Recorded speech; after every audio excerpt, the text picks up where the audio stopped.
Committee will come to order. I ask unanimous consent that the chair be allowed to call recess at any time without objection so ordered. I welcome our witnesses and thank them for their service to our nation. Today we'll hear from the Department of the Navy regarding the FY26 budget request. While I appreciate the budget documents received last week, we still lack the necessary details to fully evaluate how Congress can best support our sailors and Marines and maritime nation. As a maritime nation, our naval capabilities are central to our ability to deter our adversaries, especially China. We can't do that without growing the surface and submarine fleets.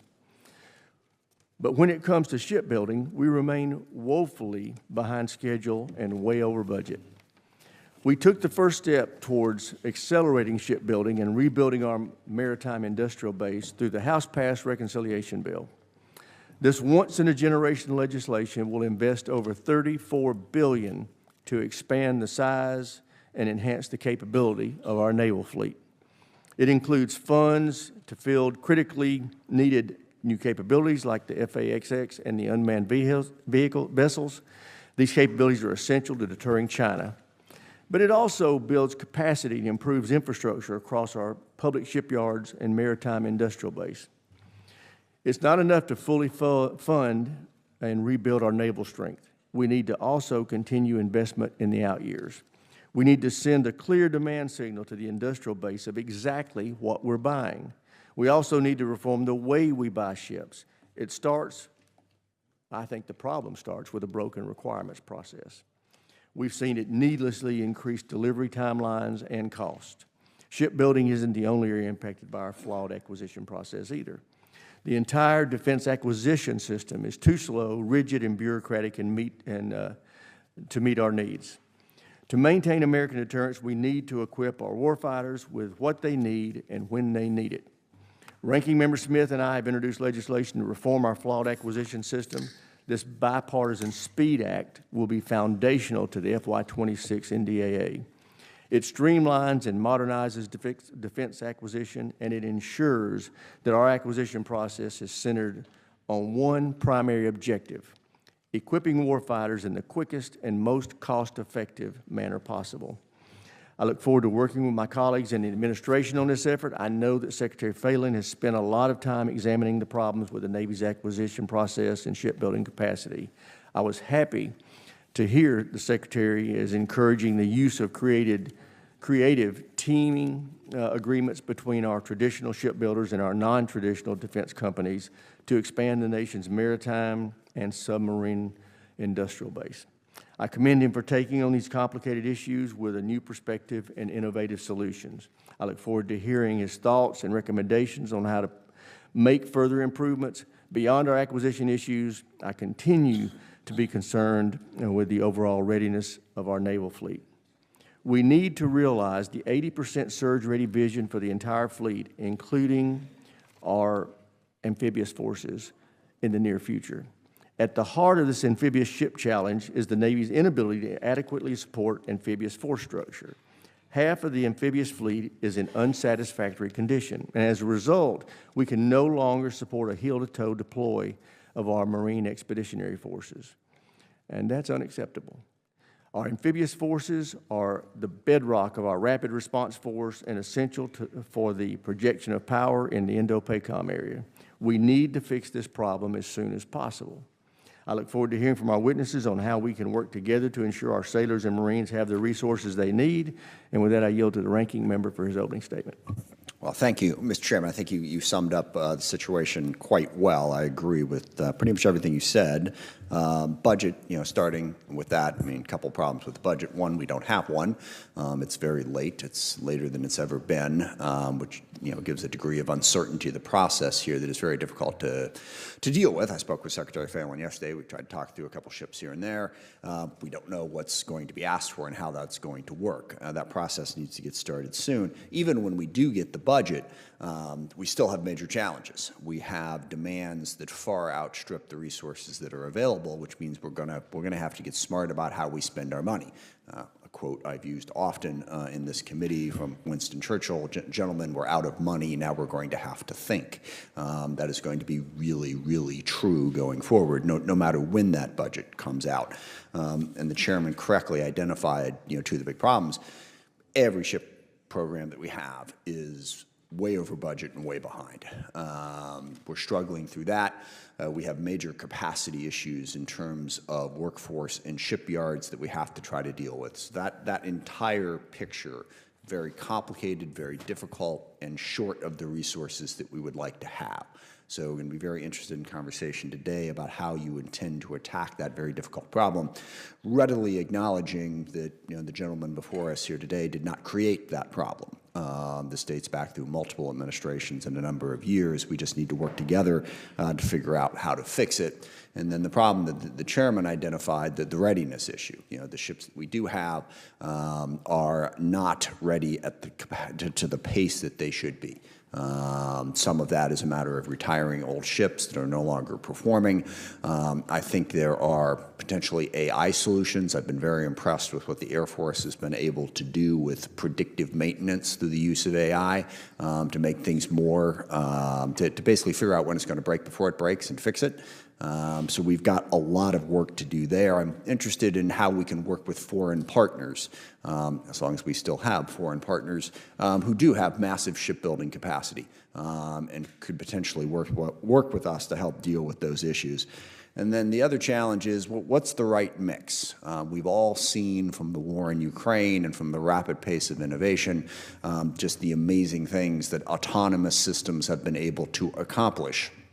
How do we factor that into the fleet while we are still, building aircraft carriers and destroyers, submarines, and all of that? What is the right mix of those capabilities?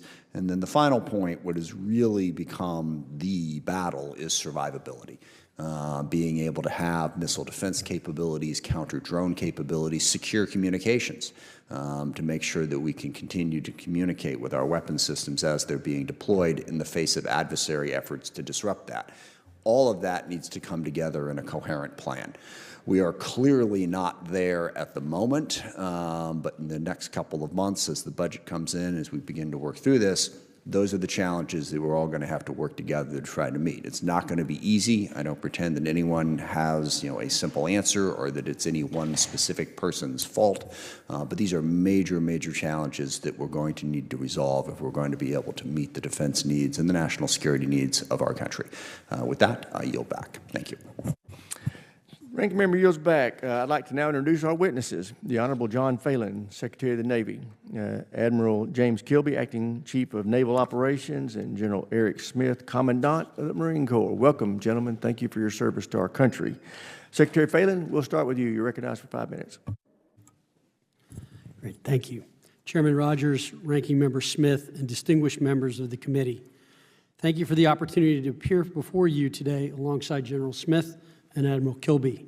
I'm grateful to President Trump for the trust he's placed in me to lead this department and serve as the 79th Secretary of the Navy. I'm also grateful to this committee for your continued support of our Navy Marine Corps team. Distinguished members of this committee, my North Star as Secretary is readiness. Before a dollar is spent on any capability, an exquisite platform, or infrastructure, I will always ask the following question: what is the impact to our readiness? And does it increase or does it add to it? If the answer is no, we will not spend that dollar. As stated to this committee before, I'm focused on 3 priority areas. First, strengthening shipbuilding in the maritime industrial base. Second, fostering adaptive, accountable, and innovative warfighter culture. Third, improving the health, welfare, and training of our people, our sailors, Marines, and their families. Since my confirmation 2.5 months ago, I've been on a listening and learning tour. I've traveled across the country and visited some of our allies overseas. I visited our public, private, and overseas shipyards, as well as our installations. And I've met with many of our sailors, Marines, and shipyard workers. What I have learned is this: we are still the dominant naval power, but our adversaries are closing the gap at a concerning and accelerating rate. We need to make important cultural and strategic changes in order to maintain our competitive advantage. And we need to address a culture, one riddled with bureaucratic decision-making and gold-plated requirements, that is endemic to this department. Because there is no doubt we are operating in a world that is more hostile and unpredictable. As evidenced by recent conflicts, warfare as we know it is changing dramatically. China is no longer just a pacing threat. It is our primary competitor, both economically and militarily. With their naval fleet nearing 400 ships, China's goal is not the defense of its homeland only. It is the forward projection of power and influence. In the Indo-Pacific, our Navy Marine Corps team is deepening cooperation with our allies and partners to strengthen deterrence and keep open our sea lines of communication. At home, they are supporting Homeland Defense through Task Force Zapper, providing surveillance, logistics, and manpower at the southern border. And in the Red Sea, they've defeated scores of missiles and drones from Iranian-backed Houthis, helped defend our regional allies, and guaranteed access to a major artery of global trade. Our global presence sends a clear message to the world. The United States Navy and Marine Corps are prepared and ready to fight and win anytime and anywhere. However, our naval superiority is under threat. For too long, we have allowed our shipbuilding industry to erode, hollowing out the very capacity we need to maintain credible naval deterrence. That must change. Rebuilding our maritime industrial base is not just a matter of economic policy, it is a national security imperative. President Trump's executive order on restoring America's maritime dominance highlights that urgency and has begun to put us on the right path. I have been to 10 shipyards, 7 here in the United States and 3 overseas, and I've spoken directly with shipyard leaders and the hardworking tradesmen essential to our maritime operations. I now have a clear picture of our challenges, and I'm developing a plan to fix what's broken. We need to act with urgency, and this will take a whole-of-government approach to rebuild our capacity and expertise. We are developing a deliberate, actionable plan to restore our industrial base, but we cannot do it alone. Congress, private industry, and the Department of Navy must work collaboratively if we are serious about ensuring our naval superiority. In closing, it is clear that our greatest asset is the extraordinary men and women who serve, our sailors and Marines. We will continue to invest in them through smarter recruitment, better training, and targeted retention efforts to retain top-tier talent. And we will prioritize quality of service initiatives to ensure that our sailors, Marines, and their families have the resources they need. Marine General Charles Krulak aptly stated that the future of an organization is in the hands of the privates in the field, not the generals back home.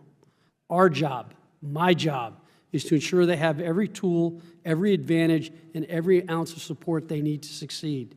Thank you for your support. I look forward to your questions today. Thank you, Mr. Secretary. That's our job, too. I appreciate you highlighting that. Admiral Kilby, you're recognized next. Chairman Rogers, Ranking Member Smith, distinguished members of the committee, thank you for the opportunity to testify on behalf of the United States Navy today. Your Navy provides the nation with sea power and sea control that is needed to preserve our way of life and ensure our security and prosperity. Your oversight and funding ensure we are ready when the nation calls. I'm pleased to testify alongside Secretary Phelan, who brings needed and unique skills and experiences to help us accelerate the work of the Navy, and alongside my partner, General Smith, the Commandant of the Marine Corps. In the past year, our sailors have defeated hundreds of drones and missiles and executed dozens of strikes from the Red Sea and the Eastern Mediterranean. They have strengthened alliances and deterred Chinese aggression in the Western Pacific, and they have supported operations on the southern border. They have maintained an unbroken strategic deterrent with our ballistic missile submarines. In short, the Navy, integrated with the Joint Force, remains postured and ready to fight and win. We remain committed to a strong global Navy, one that is prepared to defend our homeland, deter our adversaries, and prevail in war. We are laser-focused on China as our most consequential opponent, and while strengthening our defenses in the homeland. We prioritize our operations, training, and readiness accounts to ensure our naval forces remain ready, resilient, and able to execute national tasking. The Navy and Marine Corps preserves peace through strength through investments in our strategic deterrence, our defense industrial base, and our installations via initiatives like the Shipyard Infrastructure Optimization Program. Most importantly, we are continuing our strong commitment to our people, our sailors, our Navy families, and our civilians through pay raises and investments in quality of service such as unaccompanied housing and child care. But we are facing some challenges. First, our platforms are not as ready as they need to be. We set an ambitious goal to make 80% of our submarines, ships, and aircraft combat surge ready by 1 January 2027, and we're not there. To do that, we are reducing maintenance delays and improving manning, training, modernization, and sustainment. Secondly, the Navy has 22,950 gaps at sea. Thanks to process improvements and targeted investments, we are on plan to reduce that number significantly by the end of 2026. We are committed to attracting and developing Americans who can innovate, solve hard problems, and dominate in combat. The Navy contracted over 40,000 sailors last year, the most since 2003, and we are currently on pace to exceed that recruiting goal for 2025. Thirdly, our ordnance expenditures in the Red Sea have highlighted the strain on our munitions industrial base. The Navy is working with traditional primes and new entrants to close this gap, developing kinetic and non-kinetic weapons at speed and scale. In all of these efforts, consistent and predictable funding is foundational. We appreciate the continued support of this committee. In closing, I'm proud of our Navy's accomplishments in the past year, and I'm excited about the growing consensus that is powering our maritime rejuvenation. This whole-of-government and whole-of-nation approach is essential to our security and prosperity. We have work to do to ensure that we remain the most powerful Navy in the world for the next 250 years. Your leadership and support are critical in achieving this imperative. On behalf of the sailors and civilians and families around the world, thank you. I look forward to your questions. Thank you, Admiral. General Smith, you're recognized. Good afternoon, Chairman Rogers, Ranking Member Smith, ladies and gentlemen. I'm honored to appear before you today alongside Secretary Phelan and Admiral Kilby, my shipmate, to represent your Marine Corps. I'm going to keep my comments short so I can answer your questions. First, I'd like to start by sharing the Marine Corps' top 3 priorities. First is restoring a 3.0 amphibious ready group Marine Expeditionary Unit presence. This simply means 1 amphibious ready group constantly deployed off the East Coast, 1 constantly deployed off the West Coast to cover down on the totality of the Pacific, and 1 episodically deployed out of Okinawa, Japan, our FDNF, our forward deployed naval force. The amphibious ready group with the Marine Expeditionary Unit embarked is the most versatile tool in our nation's inventory. It is truly the Swiss Army knife of the joint force. We're working closely with our Navy partners to maximize this capability. My second priority is accelerating force design. Force design is our journey to adapt to the changing character of war. The nature of war remains constant, but the character changes. We're in the implementation phase now. We're fielding new capabilities and reshaping formations across the force, from our Marine Expeditionary Units and Marine Littoral Regiments to our Marine Expeditionary Forces. And finally, improving quality of life. Every Marine deserves a clean, safe place to lay their head down at night. Barracks 2030 is how we're getting after this. This is our most consequential housing investment in history. It is a quality of life issue that goes beyond our barracks. We're also investing in the well-being of Marine families, because you recruit the Marine, but you retain the family. And retaining our Marines means supporting those who stand beside them. I'll close with this. Your Marines remain the most ready when the nation is least ready. That's our mantra. A forward-postured force, trained for combat, and built to deliver flexible, lethal options anytime, anywhere. Thank you again for your trust and support, and I look forward to your questions. Thank you, General. I recognize myself first for questions. Secretary Phelan, since you took your position, you've been conducting reviews of shipbuilding programs. Can you tell us what your takeaways are from those reviews, and what are your plans to get our shipbuilding programs back on track? Thank you, Chairman. Unfortunately, I don't have good news. All of our programs are a mess, to be honest. We are behind schedule and over budget. I think our best performing one is 6 months late and 57% over budget. So I am working very hard to try to get. And you said that's the best one? That is the best one, I believe. So we are working very hard to get these fixed. Now, I think the Navy has begun to make some rapid changes at the public shipyards, and we've been talking. I've met with both with Electric Boat and Huntington Ingalls when I was at their yards in terms of some of the changes we are trying to make to shift the schedule left, particularly on those platforms that are extremely important, like the Columbia and Virginia-class submarines.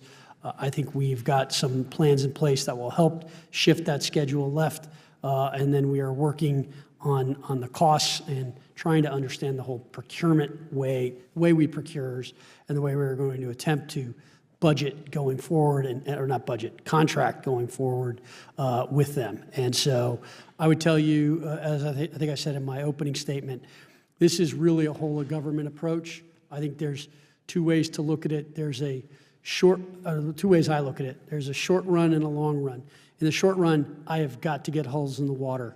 And so that means all options are open. So we have to look at foreign and domestic. In the long run, I've got to get the maritime industrial base in this country back on its feet because it's strategic, and that will take a longer amount of time, but we will have to do it.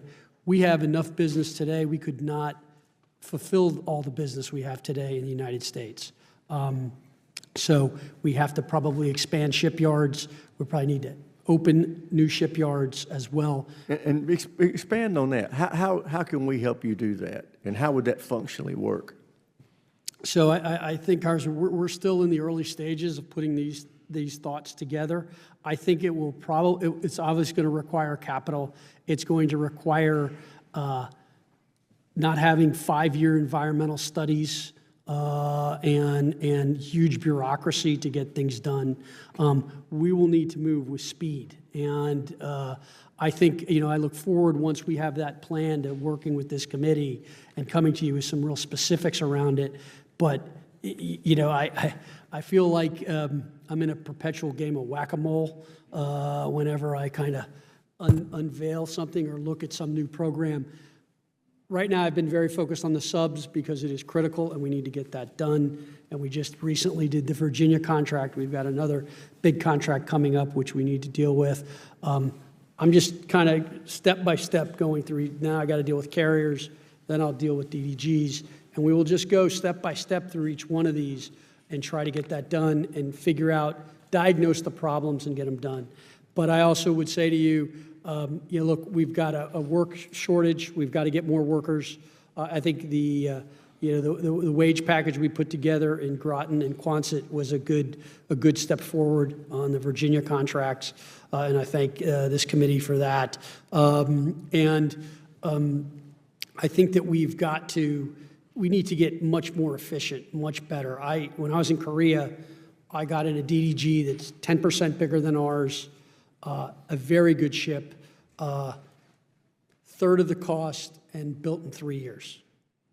Well, you've painted a very bleak picture, and the truth is we need accurate. If it's ugly, we need to know it's ugly. You talked about having coming up with a plan to resolve this or take these challenges on. What timeline do you think you'll need to be able to put that plan together? So I am on day 72 of the job. I am pushing very, very hard to try to have something done in the next 30 to 60 days with a kind of complete kind of idea of where I'm at. It just really depends what else happens and what pops, but I'm working very hard. And again, it's just methodically. I had to go see the shipyards. I had to go see the programs. Now, look. Well, we just need you to get us information as soon as possible. We're going to try to do the NDA in mid-July. If you want us to help you with that product, you need to try to get us something by then. I yield to the ranking member. Thanks.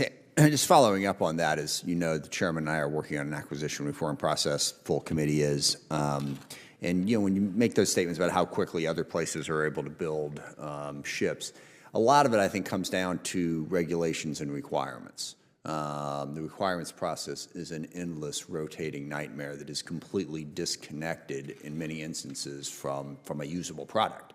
And I think we agree with that. I've often made the joke that if I could, I would snap my fingers and eliminate half of all regulations, and I don't care which half. That's probably not a smart way to go about it, but we seem to make no progress on this. So just for all three of you, I'm curious, how would you blow up that regulations process, shrink it down so it stops sucking us into this? It's not the only problem, I will grant you, but it certainly seems to be really a big part of the problem. Admiral, you want to take the first stab at that? Hey, sir, thanks for that question. One of the things taking a page out of the Ukraine lessons learned and what's happening with the Houthis is we must go faster. So I think abandoning the idea that we have to have an approved program of record before we proceed is something we have to consider for capabilities like unmanned to get them out faster. So we were working on a legislative that came out for a rapid capabilities office in Naval, and I asked for that to include the entire Navy. We are going to talk to the Secretary about that, but to me, that thing within the Navy could allow us to deliver capability faster. I acknowledge the tenets of the SPEED Act and the desire to remove holdups there, and I think that that's good.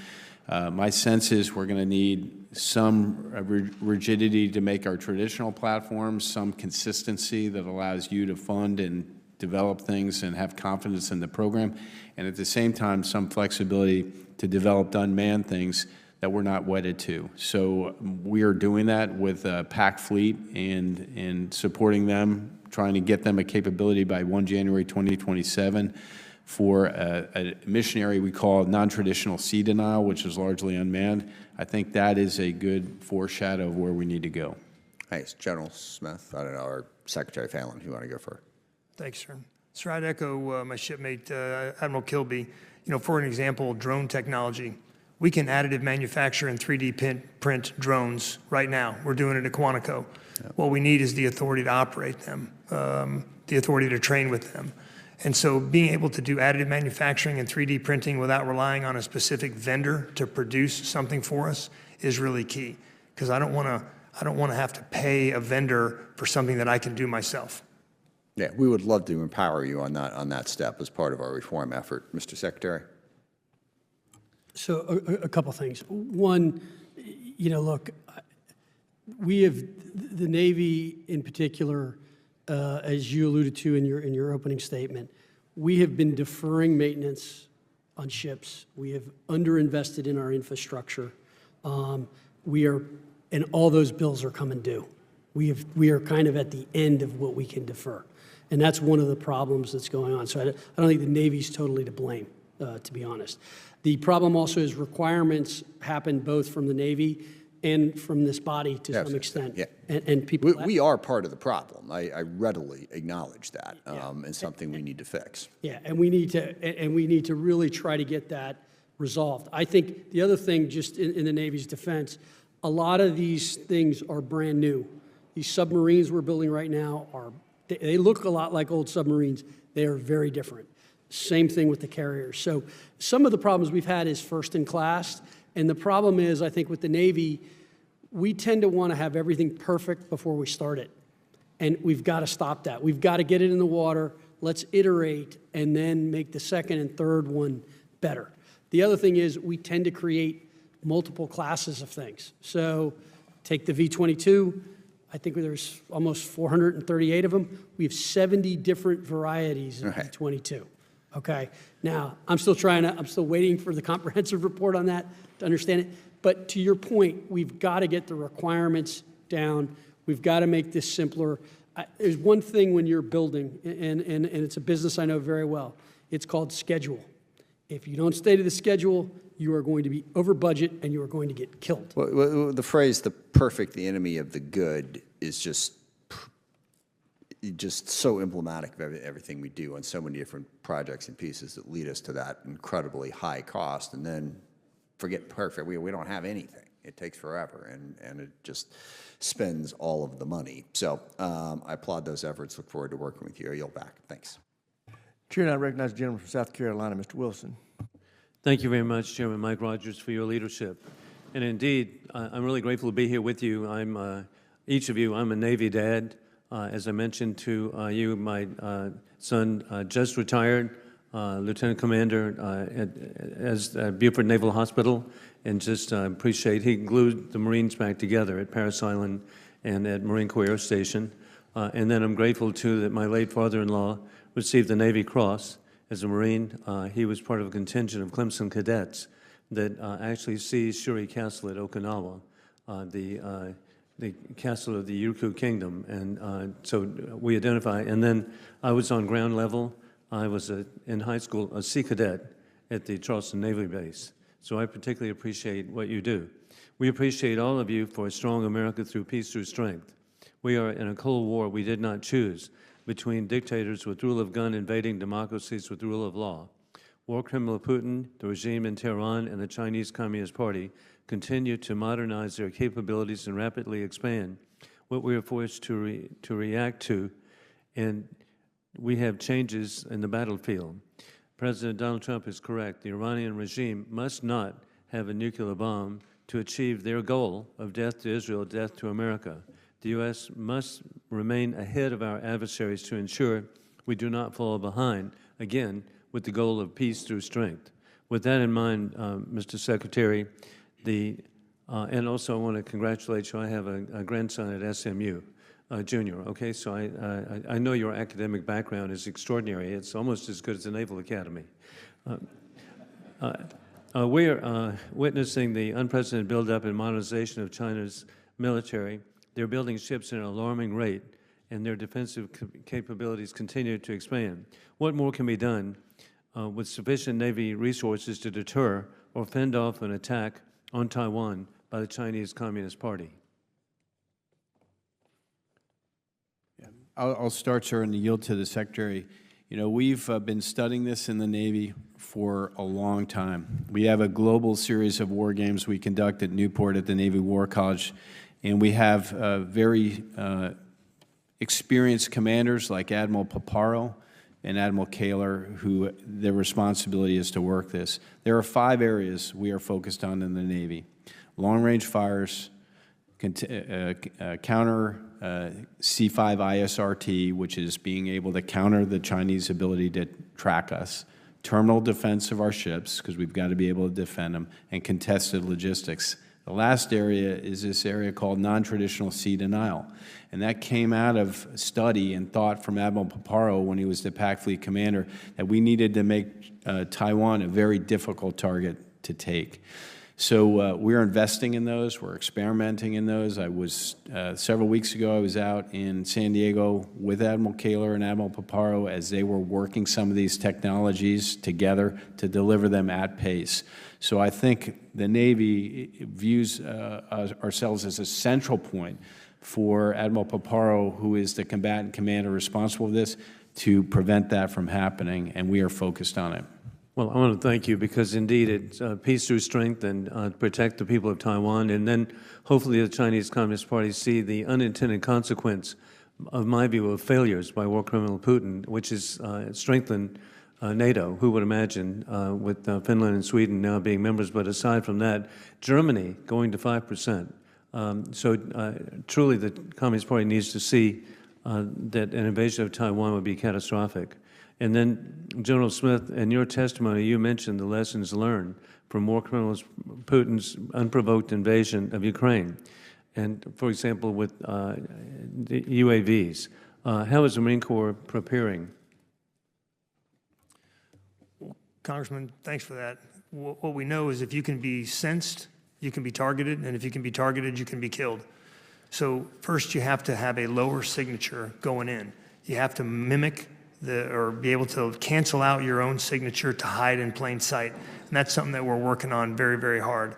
You also have to be able to protect yourself against drone technology. So our counter-drone technology basically our MRIC, our medium-range intercept capability, other counter-drone technologies that we're working on. That is key to being able to protect our Marines on the ground, wherever they may be in the Pacific or be it in the EUCOM AOR. Thank you all for your great service. And 1.2, at Parris Island, I was there, and to see young people talking to their family members saying, I'm the slug in human debris you sent here. You changed personnel very well. Thank you.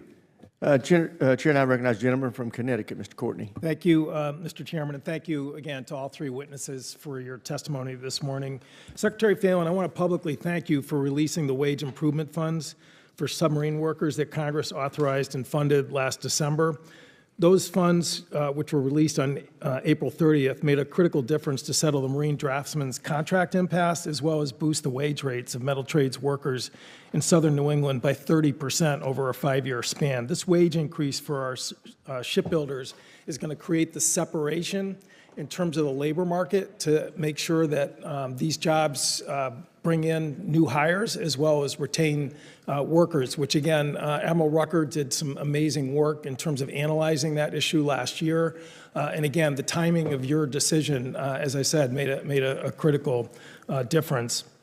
I also want to point to your testimony, pages 13 and 14, where you gave very vigorous support for AUKUS.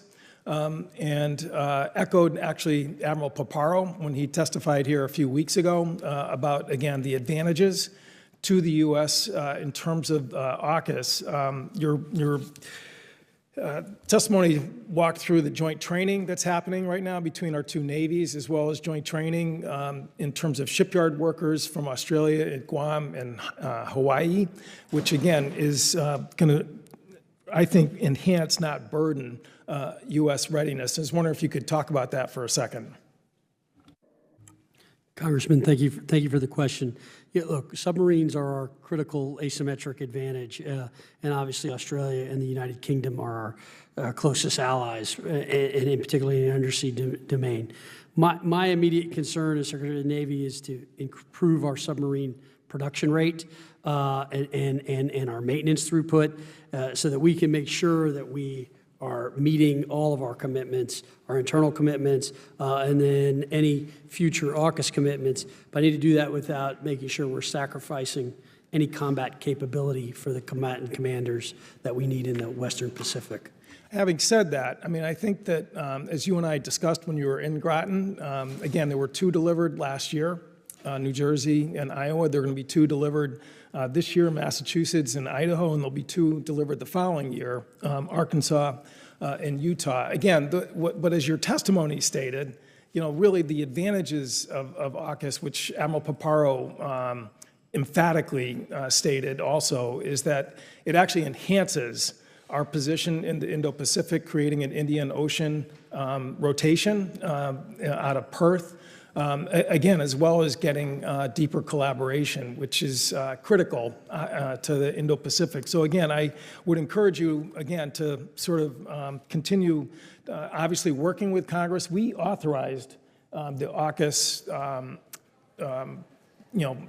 powers in 2023. There's strong interest, bipartisan interest on this committee. And again, I think the investment by Australia of $500 million into our industrial base, which we had to pass a law to allow that to actually happen, again, shows that this is clearly a bilateral commitment between the 2 countries. Admiral Kilby, you, again, walked through the combat surge readiness for the different parts of the Navy.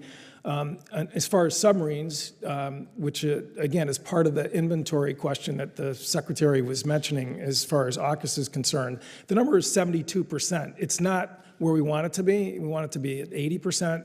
But I remember well when Admiral Houston took over at Naval Reactors in January 2024, it was at 60%. So clearly the public yards like Portsmouth and others are really stepping up their game, and we're seeing that number move in the right direction. Isn't that correct? It is, sir, but I'm not satisfied. I think there's work to be done here. I don't mean to be, a negative about it, but I'm focused on 80%, and you have to have an audacious goal to change people's behavior. And so my belief is we've got some efficiencies we can get at. I think there's some focus we can apply to both submarines and aircraft carrier production and workers, and we can really empower that worker and take barriers away, the same barriers that we talked about. But I just remind you, this committee, was ahead of the curve in terms of getting SIOP money so that these public yards can finally, belatedly, get the capacity to get those boats moving out, and it's happening in real time, as anyone visits Portsmouth can see vividly. And again, we all want to be at 80%. The point is that the trend is certainly heading in the right direction compared to where it was really just a year and a half ago. Sir, I'm in a violent agreement with you, and I'm still on the case. Okay. We have 17 boats that are in some kind of availability, and my target's 10. Thank you. I yield back. Chair now recognizes the gentleman from Virginia, Mr. Whitman. Thank you, Mr. Chairman. I'd like to thank our witnesses today, Admiral Kilby, Secretary Phelan, General Smith. Thanks again. Thanks for the incredible job you're doing. Gentlemen, I want to begin with submarines. We had a hearing last week with leadership in the Navy. I was assured that we would not repeat the budget request from FY25. We only requested one Virginia-class submarine. I look forward to a request coming over this year that will, at the minimum, request two. We know where we are. Mr. Courtney pointed out where we are as far as A-sub-O, operational availability of submarines. I still want to get a perspective on where we are with the number of submarines. Admiral Kilby, is the requirement still 66 attack submarines? It is, sir. Are we anywhere close to that at this point? We are not. Do we still have the plan to recondition some 688s to repower them to help us get closer to that number? Yes, sir, we do. Secretary Phelan, I know that you've talked a lot about the importance of submarines. It is the one significant strategic advantage that we have over the Chinese. And we know, too, the AUKUS agreement is incredibly important. Will you commit to work with Congress to make sure that we are getting as quickly as we can to producing 2 Virginia-class a year, 1 Columbia-class per year, with the goal of producing 2.3 Virginia-class submarines per year in order to meet not only our requirement, but also the requirement we've committed to under AUKUS? Congressman, thanks for the question. I know it's important to you. Obviously, our submarine production... Well, it's important to the nation, too, so that's not just to me. I understand. Look, our submarines, as I said, are critical. That's why it's the first yard I went to and where I spent the most time. We are committed to getting to our production rates up, to getting us what we need. So, yes, you have that commitment. Let me jump over, Secretary, to carrier production, another important part of that. We know the span of platforms is going to be key. I want to make sure that we are all here on the same page as far as the importance of a long lead time material purchase, especially for things like CVN 82. I've been assured that we are on track to be able to do that. This year, I think, needs to be that first step in that direction. And we know when we bought 2 carriers at a time, when we bought 80 and 81, we know how much money we saved in doing that. We know what it does to provide certainty to the industrial base. We know that we have to do the same, I believe, with CVN 82 and 83. Will you commit to working with this committee to make sure we keep our aircraft carrier production on track with the same efficiency and scheduling that we've been able to achieve with CVN 80 and 81, as we will, hopefully, with the path for CVN 82 and 83? Congressman, thanks for the question. Look, carrier strike is a cornerstone to our naval power, and it's necessary for the current and all future fights. I would say that what we are doing right now, and we do have some issues with 80 and 81 that we are working on as we speak to try to make sure that the schedule is on time. We are looking at the entire force and trying to understand manned, unmanned, both in air, sea, and undersea, and what is the right balance, sure, and what is the right way to kind of have that work. And so we continue to look at that. As I will say to you, the carriers are quite important to the force and force structure, and we are. I look forward to working with you as that posture review gets done. Thank you, Admiral Kilby. I want to now focus on amphibs. We know that Congress has been very laser focused on that by setting a floor of 31 operational amphibs, also making sure we have a maintenance plan that allows us to achieve a persistent 3.0 ARG-MU presence. We've known in the last 3 requests in AFRICOM, we haven't been able to meet the crisis response request that's come out with our amphibs. In the Navy's latest update, in the update it states 3.0 ARGMU presence is not a requirement. That's pretty interesting when Congress says that the 31 floor is a requirement and that we require a maintenance plan to achieve 3.0. Why does the Navy characterize the 3.0 ARGMU presence as optional? I don't mean it to characterize it as optional. I want to maximize the availability of our amphibious ships, and I've done poorly in that, particularly in WASP and Boxer deployments. So I'm committed to getting our amphibious maintenance done on time so the Marines can embark and we can deploy as scheduled for the global force management process. Our shipbuilding numbers, as you know, come from force structure assessments which are derived in our shipbuilding plan. And the shipbuilding plan that we have maintained has been 31. My estimate is I need the 46 amphibious ships. Gentleman's time to expired. get to Here now 3.0. recognize the gentleman from California, Mr. Garamendi. Thank you, Mr. Chairman. Secretary Phelan, I was impressed and quite pleased by your testimony, both written and oral today, and your focus on the industrial base, the ability of America to build ships, to repair ships, and the focus that you have.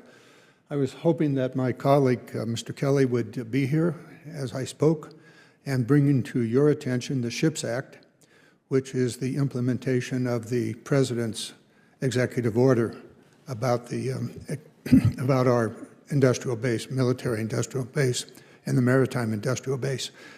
I look forward to working with you on the implementation of that. There are multiple ways in which that will have to be carried out, but the essence of the SHIPS Act is to rebuild our commercial maritime base, and in doing so, enhance the ability of the naval shipbuilding to be done. So we got a lot of work out ahead of us. I would ask for your support and any ideas and suggestions you have about the SHIPS Act. We expect to move it this year.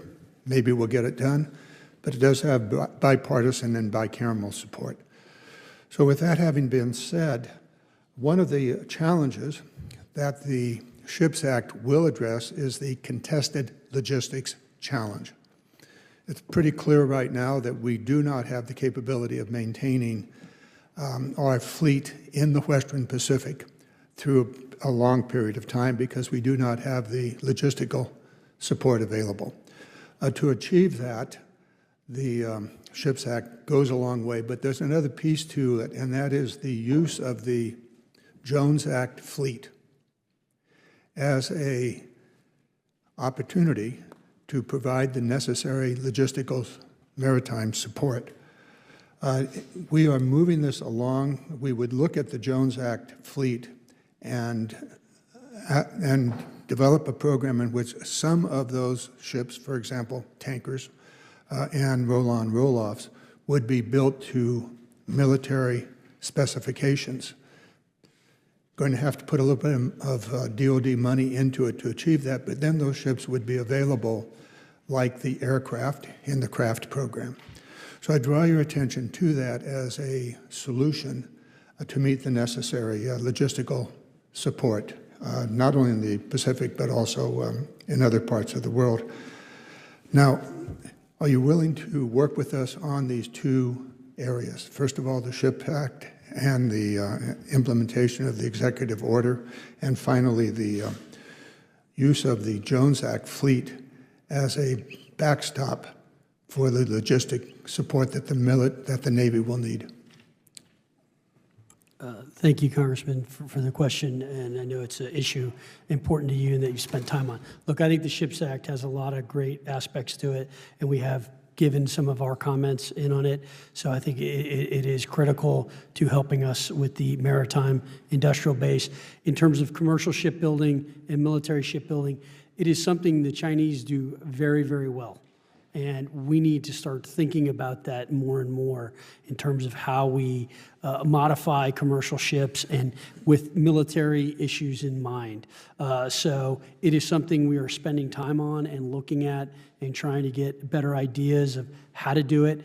Because I think, as Admiral Paparo likes to say, it's how many holes in the ground can you get? And we are trying to make sure we can optimize that. And if a conflict does take place, commercial and logistic ships will be very, very important to that effort.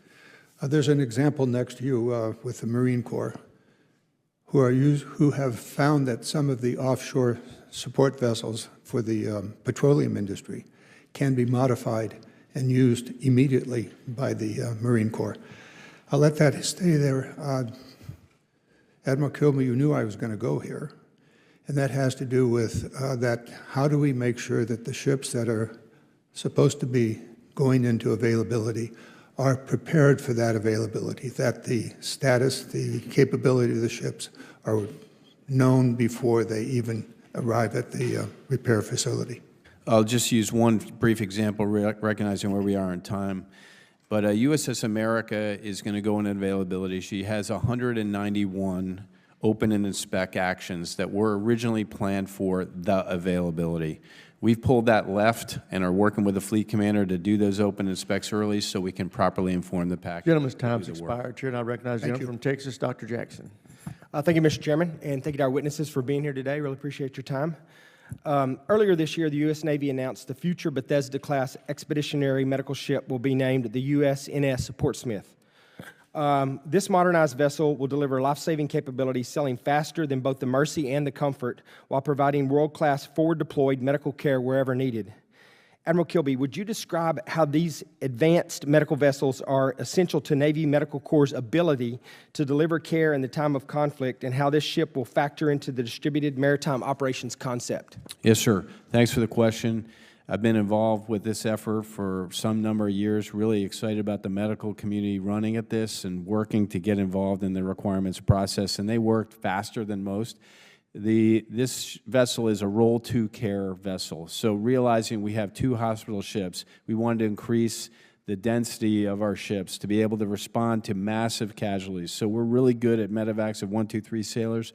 We said, what if we have 50 sailors in the water? How do we respond to that? And this ship is a response to that action. So it really gets at the contested logistics problem, and we need to continue to work for solutions like that. But I'm optimistic about this ship and what it will do for us, sir. Yes, sir. Thank you. I appreciate that. I know there's some challenges, especially this year with the budget, with the shipbuilding capacity, but I do think it's important, like you do as well, and I think especially when you're looking at the Indo-PACOM theater, it's critical.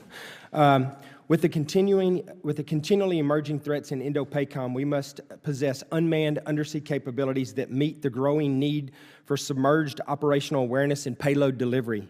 Growth in the private market is generating new solutions in commercial undersea technology while reducing procurement and operational costs for the military. Secretary Phelan, how is the Navy looking to leverage commercially available unmanned underwater vehicles to meet emerging mission needs and capability gaps? And what can be done to accelerate the fielding of these platforms across the fleet? Congressman, good to see you. Thanks for the question. Look, we are testing a number of different unmanned platforms, but in the air, on the water, and under the sea. We are definitely pushing very hard with new companies. When I traveled to Indo-PACOM and then came back, I stopped in Los Angeles and spent some time with a big 3D manufacturing company and another company, Anduril, who's doing some things that we're testing. Ceronics, another company that the Navy is testing products with. So, and Saildrone is another one which I met at the Sea Air Space conference here. So we are testing a number of different ones to see, and I think one of the keys, and I think where we need to kind of change in the Navy, again, this comes to a cultural change. We tend to test it, and then if it doesn't work, we're like, next. In the private market, as you know, we iterate. Tell us what's wrong, tell us what's not working, let us try to fix it and make it better.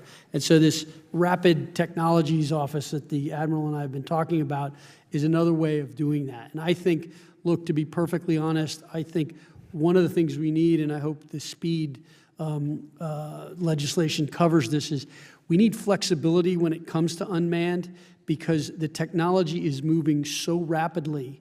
If you look at what happened in the Ukraine and that recent conflict, that was a very different drone than one they had a month ago. And so to be stuck with a program with that platform, we can't have that. So we are going to need more flex when we spend, particularly in unmanned, because of the speed. And so I think the way we procure on unmanned is something that I look forward to working with this committee on and doing that. If there's specific programs, I know Admiral Kilby could address that.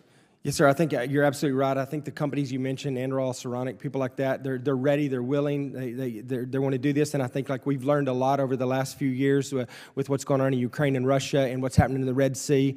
We have to get on top of this. This is where the future's at. And, you know, obviously anything we can do from this committee to help, I will be anxious to assist that. With that, I yield back, Mr. Chair. I thank the gentleman. And Mr. Secretary, I would urge you, I know you've got a lot on your plate, but make sure the folks that are with you that work on acquisition are looking at our SPEED Act, and if there's things that we need to add that aren't in there, it is a product that's still evolving and developing, and I would say the same thing to the General and the Admiral.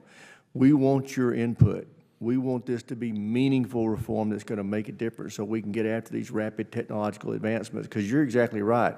We cannot keep doing things the way we've been doing it and expect to be successful in the future with what you just described. So I ask for your help. With that, I recognize the gentleman from Massachusetts, Mr. Moulton. Thank you, Mr. Chairman. General Smith, I've questioned you repeatedly over the past 2 years about what actual progress Marines have made on the ground in the Pacific, putting the theory of force design into practice to meet the China threat. Having recently returned from the Philippines, I was more impressed than I imagined with what your Marines have already achieved. So please keep pressing. General Smith, I also questioned you repeatedly about what the realities are on the ground in Quantico, where you're training the future leaders of the Corps. And I'm concerned that standards have been lowered to keep up graduation numbers. Part of the blame, I know, lies with some of my colleagues here in Congress. So I want to make clear that many of us want you to keep standards high. He is the best who is trained in the severest school, and students who fail should be out, period. General, when the basic school used to require a 20-mile hike, but that has now been reduced 25% to 15 miles, how is that not lowering the standard? Yeah, Congressman, thanks for that question, and I appreciate your continued advocacy for the basic school. As you know, we produce the most lethal warriors there. We have simply modified our standard. When I went through the basic school, we conducted a 25-mile McCrest hike, carrying full kit, carrying a base plate, a bipod. I understand, General, but here's my problem. The McCree standard in the fleet is still 20 miles with 70 pounds. Right. So you're training, you're asking Marine leaders to meet a standard below what they'll have, what Lance Corporals and PFCs they'll lead in the fleet have to meet. Well, what I would say, Congressman, is most of the officers coming out of the fleet, coming out of TBS are not infantry officers. Those that are infantry officers will go on to the infantry officer course, where, as you know, the standards are incredibly high. Right, but if you're a logistics officer assigned to an infantry battalion, you still have to march with the battalion. You right? do. You do. So, General, have you graduated any officers from TBS who failed to make the 15-mile hike? We have not, sir. Okay, I've heard that's not the case from basic school students themselves when I had lunch with them back in February, so please take confirmation of that for the record. Will do. General Smith, do you still believe the Marine Corps philosophy of train how we fight? I do. So I checked with the Marines in the Pacific, and they don't have ice baths to cool off when you get hot. We didn't have them in Iraq either. So why is that luxury afforded to officers at TBS at every hike break? Well, what I would say, Congressman, is we want to train smarter, not harder. Well, So do they understand that their Marines will not have that in the fleet? They do understand that, but if I have that ability to provide that additional care, then I'm going to do that to make I just sure want to that make sure officers they're trained to a warfighting standard. They are warfighting focused, I guarantee you, Congressman. I don't believe that the Chinese Army has ice baths. Now, the Corps is proud of making its numbers when every other service has failed, but top-line numbers are only as good as the Marines who make them up. So that's why I want to make sure you feel the pressure from this committee to keep up those standards. Admiral Kilby, if you were defending the Taiwan Strait, what would you rather have, one aircraft carrier or $13 billion worth of unmanned systems? It's a hard question to answer without qualifying questions, but if I could put those drones on Taiwan, I'd put them on Taiwan. Well, I'm glad to hear that. Many admirals have not answered that question the same way, but I'll tell you, every junior officer that I've asked this question of, and I ask this question a lot, has said what you just did. which is we'd rather take that $13 billion aircraft carrier money and put it towards unmanned systems. I did have a qualifier, though. I get it. We don't have time for all the qualifiers. But General Smith, drones are now responsible for over 70% of casualties in Ukraine, more than any other weapon system combined. What portion of the Marine Corps budget is spent on unmanned systems? I can't give you an exact number, but it is a small percentage. I've been told it's 2%. So if the goal is lethality, and that's 70% of lethality in Ukraine, how much more lethal would the Marine Corps be if you doubled that to a mere 4%? Yeah, we would obviously be more lethal. And how much time does each lieutenant at TBS spend taking out targets with drones? I'll have to get back to you on that with an exact answer, but the answer is limited. It's limited. How much time does each lieutenant spend taking out targets with rifles? Multiple hours. Yeah, several weeks of training on the rifle But as you know, sir, every Marine's a rifleman. That's our creed. Right, and I love rifles. Rifles were also invented in the 15th century. Look, horses are still great animals too. I just wonder whether we should have more horses at Camp Pendleton than we have drones at TBS. We've got to aggressively make sure that our warfighters are prepared for the future fight. And the future fight is today, when in Ukraine, 70% of casualties are with drones. So I want to see those Marine lieutenants out there getting drones on target as much or more as they're doing that with their rifles. Thank you, Mr. Chairman. I yield back. I thank the gentleman, Chair, and I recognize the gentleman from Mississippi, Mr. Kelly. Thank you, Mr. Chairman. First of all, Admiral Kilby, can drones provide an airfield anywhere in the world that provides a strike group off U.S. sovereign airfield like a carrier can, like we just did against the Houthis? Can drones give you that capability that an aircraft carrier to have a sovereign airfield in foreign lands where we may not have friends? Can it provide that capability? No, it cannot. Okay, thank you. And General Smith, rifles were invented a long time. I just got a Mississippi rifle given to me for my retirement. But it is a percussion cap, 58 caliber rifle ball that you can load 2 times in 3 minutes. That is 19th century technology. Would you agree the firearms that we have today are not 15th or 16th century capabilities? Yes, sir. Our M16s are quite modern. Yeah, I mean, they're lighter, they fire at a rapid rate of fire, you have machine guns and all those things. To your knowledge, can drones by themselves replace Marines and make moral or quick decisions that all the data is not in for on a battlefield the same that a Marine rifleman can? No, sir. The individual rifleman and the mind thereof is faster than any computing model. And I'm all about drones. I believe we need those too, and I believe they're cheap and they're capable, and we've seen that, and we need to use that technology. But it does not replace a thinking individual on the ground who can make decisions that maybe is not in the database. Is that correct? Sir, that is correct. Only a Marine with a thinking mind can make a moral decision. And I think that applies to sailors too, Admiral. I know it probably doesn't to Army guys, though, because we're not quite as smart. I do want to thank Mr. Garamendi and Senator Kelly and Senator Young for the SHIPS Act. Secretary Phelan, I met in your office, and I appreciate that. I appreciate the fresh business side that you're bringing to our shipbuilding industry and to our maritime industry as a whole. I hope that we will continue on that path to look ways to more rapidly build ships, to use automated technology or unmanned systems to replace people where we can. I don't think that means replacing all people.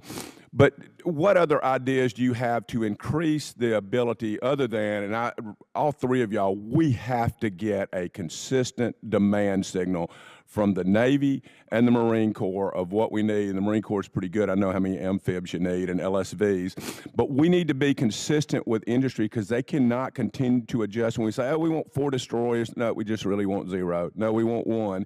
We've got to be consistent. Are y'all committed to give us a consistent demand of what ships we need built? Hey, sir, I'll start. For the Navy, we want to produce a Navy that we can man, train, and equip and use effectively. And so with the given budget constraints, I'm going to recommend to the Secretary that that's what we buy. To the extent I can do that with consistency, I exactly and agree with you wholeheartedly. And I understand the impact and the demand signal on industry, but I feel a commitment to the Secretary to make sure we're manned, trained, and equipped. Those are the readiness accounts, and the Secretary referred to that I want to make sure are solvent so we can employ the Navy the way we want to do. So there's a little bit of a push-pull there. I'm not trying to be cute with you. I am trying to say we need a bigger Navy, and it needs to be manned, trained, and equipped to do what it needs to do.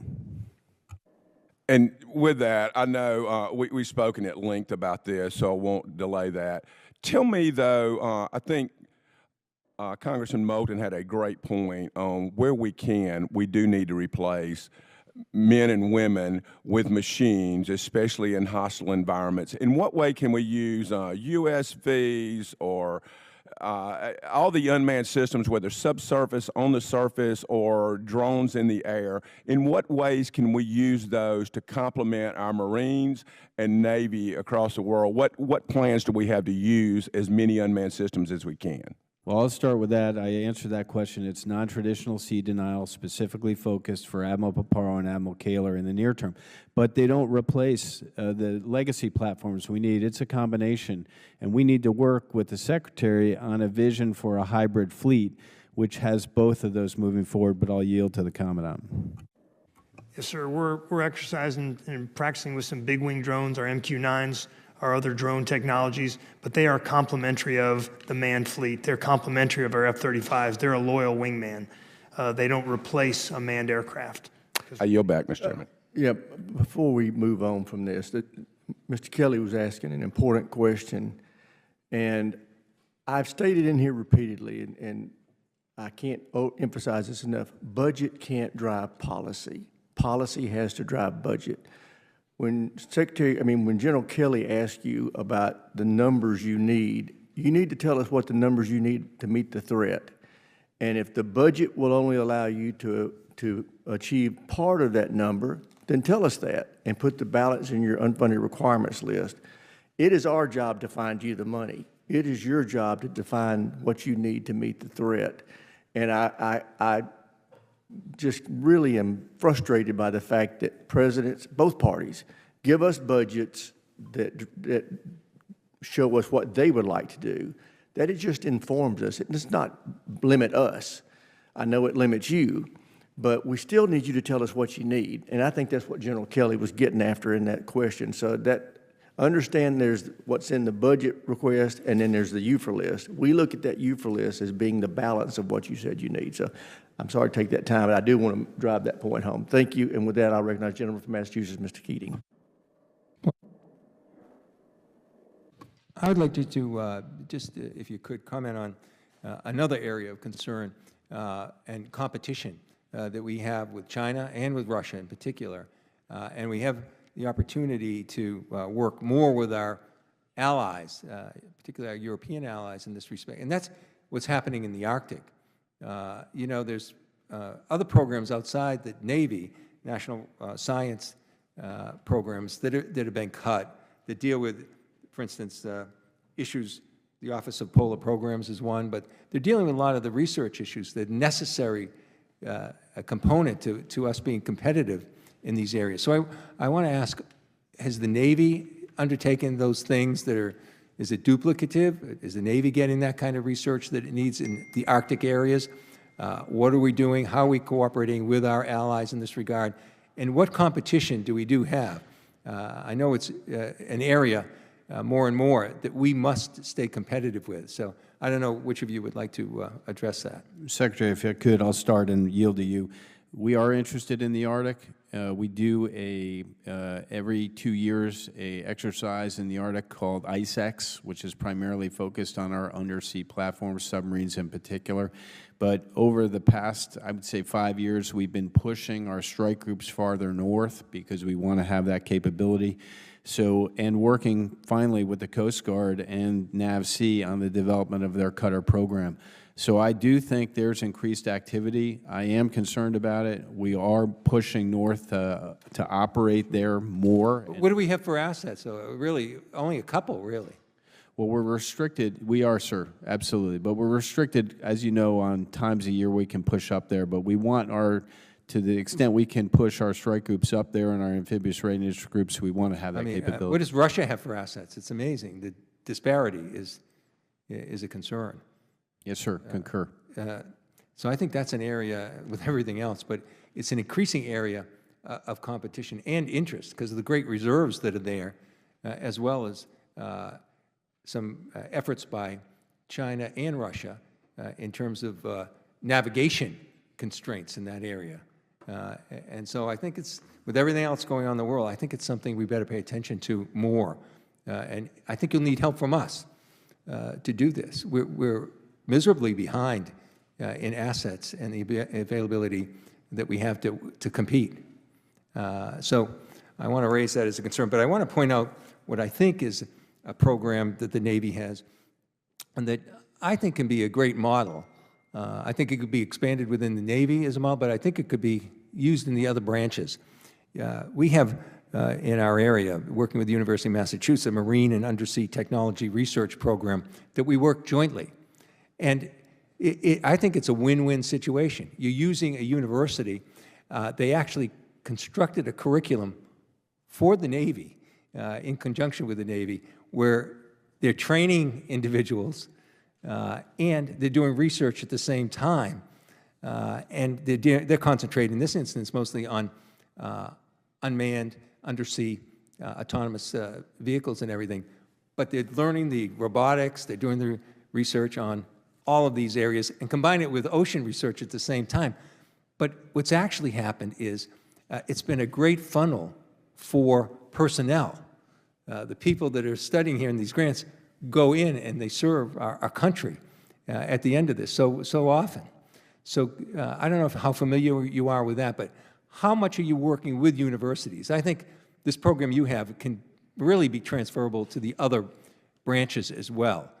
We have personnel needs, skilled personnel needs, and this is a way to do that and get research at the same time. So maybe you could comment on what you have for conjunction, for what you're doing with universities and research and personnel, and how this kind of program can be duplicated or expanded. Well, I think it's a great program. We also work with the University of Pennsylvania and the University of Texas. So those programs are super helpful, and I have no pushback on that and agree.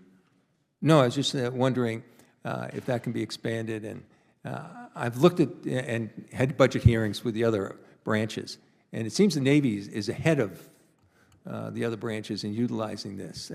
So your experience has been, as I described it, one where the research is there, plus it's a portal to get some actually important personnel people as well. So, yes, sir. Well, thank you for your work. I hope that can be looked at and duplicated. I think it's really a win-win situation. I yield back. Chair, and I recognize the gentleman from Tennessee, Dr. Desjardins. Thank you, Chairman. Thank you all for being here today. Admiral Kilby, the Navy's pilot shortfall is increasingly concentrated in high-skilled strike fighter and electronic attack pilots. Surveys show aviators want flexible contract terms and more merit-based retention bonuses. What are you doing to improve this issue, and have you seen any progress? And do you need any additional authorities from Congress? Hey, sir, it's got our attention. It's had our attention for some time. It's not a new issue for us, but I think it's an issue we really have to keep in close control and understand and follow. I am seeing progress. I don't know that I need additional help from you. I do think special pays when we need that, and having the authority to give those special pays is an important tool in the tool bag to retain and gain those folks to serve our country. Yeah. And staying with you, you have 23,000 fewer sailors than needed to man the fleet, and only 89% of the positions were filled as of March. Are you concerned at all with this readiness issue, and what is the Navy doing, not just to recruit, but to restructure how we think about crew models, contractor support, and training pipelines? Well, I'll try to be brief here, sir. I am concerned about it. It's my #2 concern behind shipbuilding and ship repair. I am optimistic in where we are with recruiting this year and where we frankly turned around since the mid of 2024. We saw a change in behavior in our structure, and we put a lot of emphasis on it to get after it. And we're in a really reasonably good place. But to your point, 22,950 gaps at sea is a big deal. I think we'll be in a better place at the end of this year. I don't want to go back in the wrong direction of the history, though, where we reduce crew manning and we increase load on the crews. So we've made an adjustment over the last several years where we added 15,000 billets at sea so we can properly man the ships to do the work we have. So I don't want to back off that, and I want to manage it and recruit to make the Navy do what the nation needs it to do. When you talk to sailors or squadron commanders, what are they telling you they need most? Well, we're really hurting at the apprentice level now. Those are where the majority of our gaps at sea are. So it takes 9 months to get a recruit through boot camp and to a ship with no additional training. And we're just seeing a turn in that. When I testified, I think 2 months ago, I said the gaps at sea were 23,200. Now we're 22,950, and we're trending in the right direction. And I think we'll be at 18,000 at the end of this year if we stay on pace. So we just need to have the machine do what it needs to do to get sailors through that pipeline to ships to reduce those gaps. Are you hearing much about pay and incentives or quality of life issues in the service that's driving individuals to leave, possibly? I can't make that connection. I can tell you that quality of service has our full attention because we feel that we have to treat our sailors like world-class athletes to keep them in the Navy. So the Secretary's focused on barracks, I'm focused on barracks. I'm focused on Wi-Fi. I'm focused on paying people on time. I'm focused on creating an experience for them where they feel valued and do not want to leave. Okay. Shifting to conventional prompt strike, Secretary Phelan and Admiral Kilby, you can chime in too. Could you all provide an update on the conventional prompt strike, and from your perspective, what could Congress provide to help get this capability to cross the finish line without cutting corners or overloading the industrial base? Yeah, I'll start. We've had a couple of challenging tests with the Army. We just had a recently successful test. I'm optimistic about the program. We need the program. It has a place in there's a hole in our munitions skill set, below nuclear, where I think this is a critical capability for us, and we'll first field on the Zumwalt-class destroyers and then ultimately on submarines, so I'm completely behind it. Okay. Secretary, do you have anything to add? No, I agree with everything you said. Okay, I imagine one of the hardest parts about standing up a program like CPS is navigating the tension between urgency and risk tolerance. At this stage, what's the biggest challenge you're wrestling with internally, whether technical, cultural, or bureaucratically? What would make the biggest difference from our side of the House? I will have to take that question for the record and get with Vice Admiral Wolf. I'm tracking it with him, and I don't know of a specific thing to give you, but I'll take the question for the record and come back to you, sir. Fair enough. Thank you, gentlemen. I yield back. Chair, now recognize the gentlelady from Pennsylvania, Ms. Houlihan. Thank you, Mr. Chair, and thank you very much for your testimony, gentlemen. I'm going to pull a little bit on Representative Moulton's line of questioning, which regarded sort of the balance between lethality as defined by physicality and lethality as defined by modern warfare and modern technology. We all recognize, and I've been supportive of the fact that physical endurance and combat readiness are foundational to the military, and that people should adhere to the standards that we have formed for them, regardless of who they are. Today's battlefield, however, increasingly requires new forms of expertise that Mr. Moulton mentioned a few of, including cyber operations and drone piloting and advanced data analysis. So the traditional view of lethality has certainly evolved. That traditional view of being physical strength and kinetic capability has to expand, in my opinion, to include technological proficiency and cognitive dominance as well. So in this conversation that we've collectively been having about the importance of lethality, which again I support wholeheartedly, how would you think, or do you think, about the evolution of the definition of lethality is for the individual troop? And can you please define what you think modern lethality is? And I'll ask General Smith to talk about that first. Yes, ma'am. Thanks for that question. So every Marine is a rifleman. So when it comes down to it, it ultimately comes down to one Marine versus an adversary. After all the drones are expended, after all the artillery rounds are fired and all the ordnance is expended off of our aircraft, it comes down to one rifleman looking down the rifle sights at another rifleman. And that is who we are as a Marine Corps. That's fundamental to who we are. So even now, in a modern warfare environment where we're talking about drones on drones, you would boil it down to the rifle. I would, ma'am. Every Marine is a rifleman. That's our ethos. It's fundamental to who we are. It doesn't mean that we don't prioritize drones, because we used to shoot a few thousand meters. Now we're shooting tens of thousands. Understood. Understood. But it's an ethos. And so as long as that person is capable of being an effective rifle person, you believe that they are lethal. They are. As long as they can hit their target at 500 meters with iron sights, yes, ma'am. Thank you. Admiral, any comments on what modern lethality is defined as? Yes, ma'am, thanks for the question. A couple things a little bit different. The Navy is a little bit different than Marine Corps in this regard. We're a highly technical service where sailors are trained to do specific things. So I'd say at a base level, just like the Marine Corps, we want to optimize human performance. That means sleep, understanding where they're at, care for them, all that, 3 bags full. We need to do even better at that as far as making sure leaders are engaged with their troops and understand where they are from a wellness perspective. So I'm all over that. Break. The next piece is that all those individual sailors are trained, current, and proficient in their task. That task can be many things. I could be shooting a Tomahawk. I could be defending the ship with a Standard missile. I could be a quartermaster taking a fix. I could be a CS preparing meals. Optimizing their performance in that regard is what I consider lethality. Yeah, I 100% agree. You know, the person, when I served active duty, my job was to make sure I helped design what amounts to Iron Dome at this point in time. And I was lethal because I was able to be effective in doing that job. And so we each have a different job. And what I would argue lethality is, as much as anything, is making sure that we are optimized as a force, that we are individually doing the thing that we were tasked to do. And I think that's one of the places where we get ourselves caught up on the physicality of things is not always what makes us the most lethal as a body and as a force.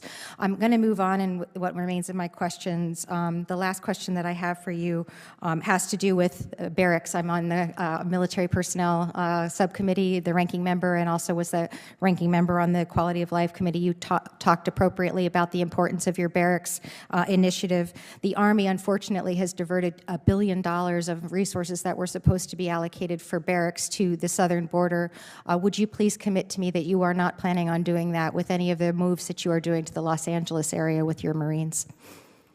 Yes, ma'am. I'm committed to improving the quality of life of our Marines. I'm committed to spending every dollar that's appropriated to us for the purpose for which it was appropriated, and that includes Barracks 2030, which is our most consequential barracks investment in our history.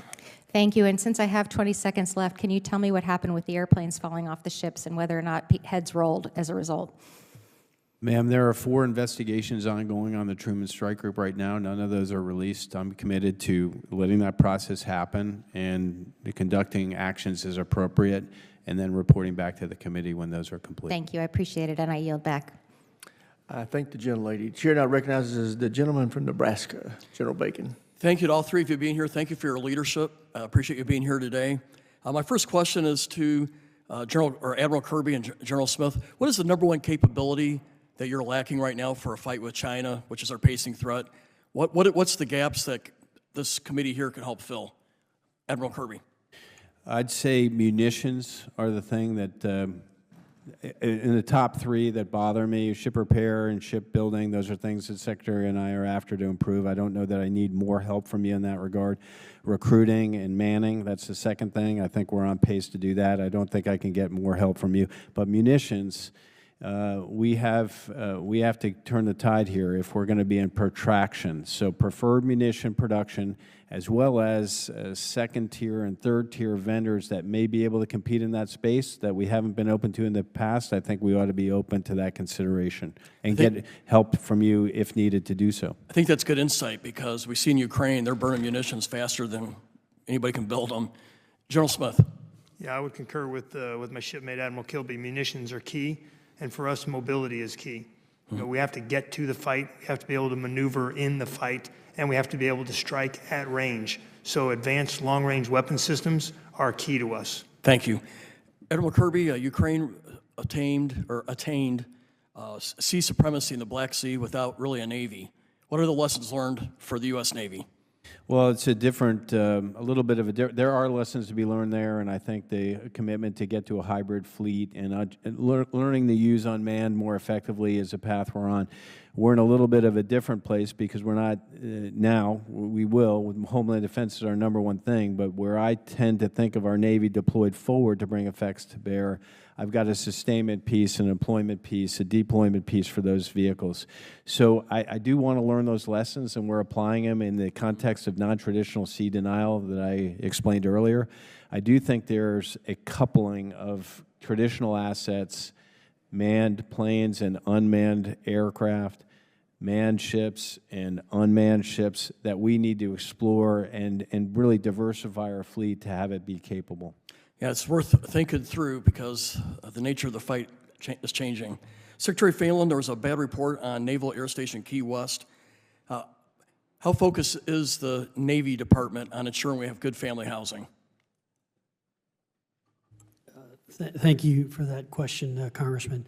So I have ordered the Navy to review all of our barracks after what I saw at Guam, which was appalling to me.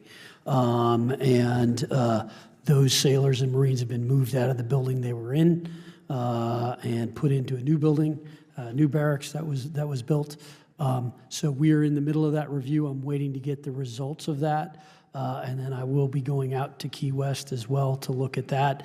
The Marines beat the Navy to the punch on this and have been reviewing barracks, I think, for about the last year or two, and are in the middle of modernizing those. I saw some at Camp Lejeune that are getting updated because some of the ones they're in are also not really good, and that needs to change. So I look forward to sharing that with the committee as soon as I get that report done. And to your prior question on ways, on munitions and ways you could help, one thing I would also say is we are going to have to, in our contracting, own our IP. We pay for a lot of our IP, and we get hung up by the big primes saying, well, we need to fix it because we own the IP, or we're not going to give you that IP. It doesn't work. It doesn't, and we need to really change that. If I may follow up, the GAO gave us a failing score in barracks, all the departments on barracks and dormitories. We had a report a couple of weeks ago saying that Secretary of Defense had moved out about $1 billion out of barracks into other needs. But yeah, we got a failing grade in dorms, and you just touched on Guam and some other places. Have you seen money being moved out of the Navy's accounts to support dormitories or barracks? I have not. Okay. No, sir. We're still fully committed to Barracks 2030. Not to my knowledge. Okay, thank you. Just let you know we got our eyes on it, even though there's mixed feedback I'm getting. I wanted to ask you a question on the Slickum briefly. I think it provides us a lot of options. How are we doing with the Slickum N deployment or production? So we're committed to Slickum N. I think we had some questions in other hearings about platforms, which platforms. I think initially my opinion is a submarine is the initial platform to deliver that, and we're committed to the program to deliver it on the schedule of 2034. There may be some options to look at some interim capability, and we look forward to exploring those as well. Mr. Chairman, I yield back my -5 seconds. Gentleman yields back, Chair, and I recognize Mr. Golden of Maine. Thank you. Admiral Kilby, you've consistently testified before the committee about the Flight 3 DDG delivering capabilities of important need to the fleet, specifically the radar, which is going to be key to anti-air and ballistic missile defense. One assumes this remains a high priority in places like the Red Sea, Persian Gulf, or South China Sea. Do you agree with that? I agree completely, sir. And the Navy's shipbuilding plan envisions 23 Flight 3 ships. You currently have one in the fleet, correct? Well, yes, sir. One is about ready to deliver. Thank you. Mr. Secretary, the pending reconciliation bill includes 2 DDG Flight 3s. Congressional intent was pretty clear that these would result in a 3-ship cadence in FY26 and FY27. I'm now hearing behind the scenes that the plan that we don't have yet, complete plan from you, is going to goose egg the DDG program in your request for FY26. So I've been on the committee for 6 years, and I've heard from the Navy consistently a desire that the 2 DDG yards achieve a 1.5 ship per year rate of production. but here you're signaling demand that would not support that rate of production. So do you envision paying these yards to build ships, or I'm sorry, I'll rephrase that, to not build ships? Or do you expect these yards to achieve a 1.5 ship production rate only to then turn around and lay shipbuilders off? Thank you for the question, Congressman. Look, the President and I are committed to national defense and are committed to shipbuilding. As it relates to the budget, look, we are working very closely with the OSD and the OMB on this as we speak, basically daily. And so we have a good idea of what we need and don't need, and that is, and I don't want to get in front of the President on that, and I know he'll be coming out with a budget soon, but I think shipbuilding will fare quite well in that budget. Shipbuilding, yes, but I'm talking about destroyers. Yeah, I can't go into specifics with you right now, Congressman, but I understand the question. I think, we are at the end of line on the current destroyers and looking at DDGX. As I said before, we're looking at the whole force and trying to understand what the whole force posture should be in terms of what we're learning and what's going on and how we should be structured in effect. And destroyers are an important component of that. Yes. Across the country, we have skilled shipbuilders, but they are aging. And every yard is trying to bring in new shipbuilders to train them up, to have the skills that they need to build the best, most quality, most lethal Navy that this country needs. On this committee, we have found, through studies which we partnered with the Navy to do, that it takes on average 7 years to develop a high-asset, fully skilled Navy shipbuilder. So this rate, the signal, the consistency of the signal demand from the Navy, and then to actually deliver on acquiring at that rate is key to not only developing that workforce, taking 7 years to get them there, but maintaining them. And you cannot build a future DDGX without shipbuilders. I agree with you, and I have more ships than our shipyards can handle for the next 10 years, whether it's a destroyer, whether it's a tanker, whether it's an oiler, whether it's a submarine. So I am not worried about the demand signal we have. It is getting those workers and getting them trained.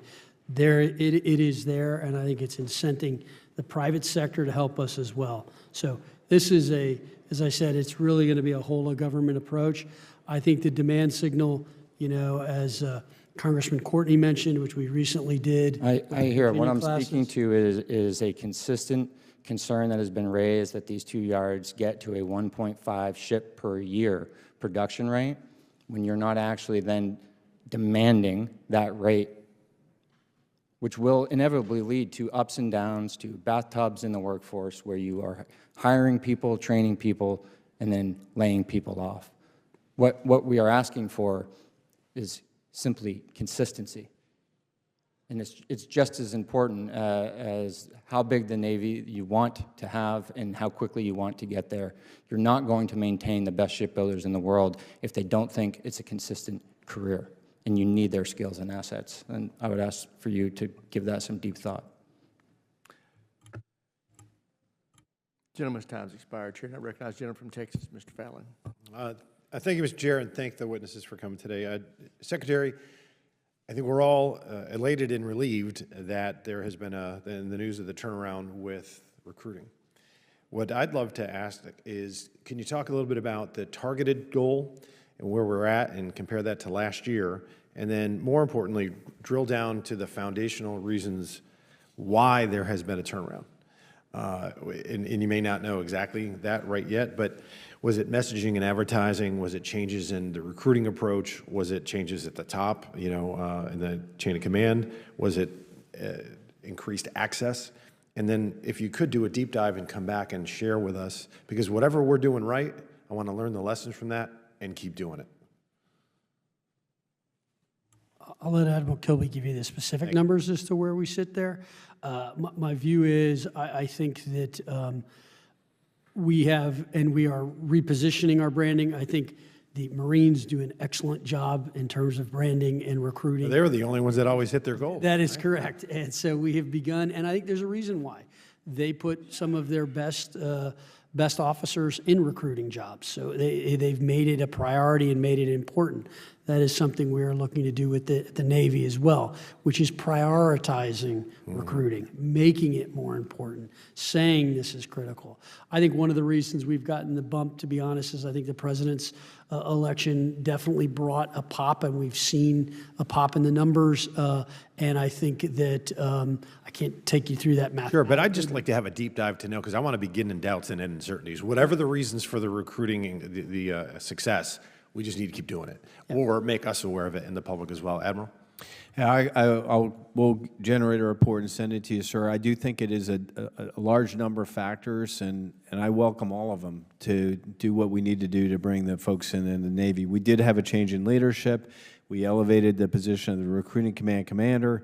We changed our daily and visual management to look at it every day. We took away monthly goals and said, just bring in everyone you can. We were more thoughtful about medical waivers. We were being very conservative to not bring someone in who might have a problem, and we made a judgment call based on that desire to serve and the fact that we could take care of those sailors. So I think there's a ton of things that happen there. But I'm focused on it every day, not every month. Well, great, because it was all hands on deck, and that's what we needed. And you want to talk about any kind of weapon systems, we don't have human beings to operate them. They're worthless. And on that note, Admiral, is there any specific shortfalls as far as in, let's say, cyber medical subs that you're still experiencing? Yeah, there are some areas we're challenged on. Medical people is a challenge for us. And there's a few other areas. I think we're actually in a pretty good shape for nuclear sailors to come in, both officer and enlisted. That's an area we've been challenged before. So I can get back to you on the specifics. Could you, and how about with cyber? How are we doing with cyber? Cyber, from a recruitment or a training perspective, sir? Both. Okay, for recruitment, I think we're okay. It's an exciting mission, and people feel fulfilled when they come to it. Meeting the demands of the cyber comm as far as training offensive and defensive teams. We're good defense. We got some work to do on offense. Awesome, thank you. In general, I wanted to talk to you about, it's clear that the biggest threat we have is peer adversary, China, Indo-Pacific. And when I look at Okinawa, and we had 19,000 Marines in Okinawa, and then there's a plan in place and that's commencing that to reduce that to 10. And it would make sense to me, considering sitting on this committee and also on the Intel committee, to do everything we can to keep those Marines on Okinawa, and not only not be decreasing the number, but increasing that number, considering the threat that's there, and we all think about and talk about Taiwan. So I wanted to hear your thoughts on that, and what can we do? I, in general, would love to have a meeting and do whatever we can do on this committee, being the subcommittee chair on military personnel, to help mitigate whatever political things we'd have to talk about with our Japanese allies and partners. But I wanted to hear your thoughts. Well, Congressman, what I would say is President Trump and Prime Minister Shiba confirmed the vital importance of the steady implementation of the realignment of U.S. forces in Japan at their February summit. I agree with Admiral Paparo that currently Marine Corps forces in the First Island chain are optimized, and that my best military advice is that any change to that optimized laydown increases risk. So again, we are currently optimized as we stand now, and any change to that optimization increases risk to the O-plans and increases risk to the combatant commander. Gentleman's time's expired, Chair, and I recognize the gentlelady from California, Ms. Jacobs. Thank you, Mr. Chairman, and Admiral Kirby, General Smith, Secretary Phelan, thank you for being here. I represent San Diego, so I look forward to this hearing every year. Obviously, the Marines and Navy are integral to my community, and I wish that I was able to spend my 5 minutes asking you about childcare and housing and shipbuilding and how we could make our Navy and Marine Corps everything we need for the war of the future. But unfortunately, because of President Trump's deployment of 700 active duty Marines into Los Angeles over the objections of local officials, I will be asking about that instead. So General Smith, first, I'd like to ask you about training. I know it's never standard practice to train Marines in crowd control and non-lethal engagement. I've spoken to folks at 1MEF. I saw your testimony yesterday for the Senate Armed Services Committee, in which you said that all 700 Marines currently deployed to Los Angeles have received training or are currently being trained in de-escalation, crowd control, and less than lethal means. I received a response to a request for information from the Marines yesterday that said that only a portion of the battalion has completed this training and the remainder will be fully trained shortly. Will any Marine be allowed near civilians in Los Angeles before completing the full course of this training? No, ma'am. Excellent. Good to hear. Precisely how many hours of formal instruction has each Marine already received on crowd control and less than lethal tactics? They've received 4 days worth of training. Yesterday you said more than 2 hours, but you'd get back with specifics. Now you can say precisely 4 days? 4 days. Okay, good to know. Within the last hour, CNN has begun reporting that, quote, the 700 Marines mobilized to the LA area on Monday night are still undergoing training as of Wednesday morning, and it is not yet clear when they will be employed onto the streets to help with protests, end quote, according to the U.S. Northern Command spokesperson. And yet yesterday, the Secretary of Defense was in front of the House Appropriations Committee where he told that committee that as far as training, all of the units on the ground had been fully trained in their capabilities of what they're executing on the ground. Should this committee believe your statements today and the Northcom spokesperson, or the Secretary of Defense's testimony in front of the Appropriations Committee? Well, ma'am, Marines are always training. Every time there's a down moment, we're rehearsing, we're training. So training to deploy has been completed, but they are going to continue to train. Again, every time there's a break in anything, there's a break in the action, so to speak, Marines are training. We train constantly. Sure, but the training for non-lethal and de-escalation and force, what they're doing in LA is very different from what you normally train for. So I'm not sure the training is exactly the same.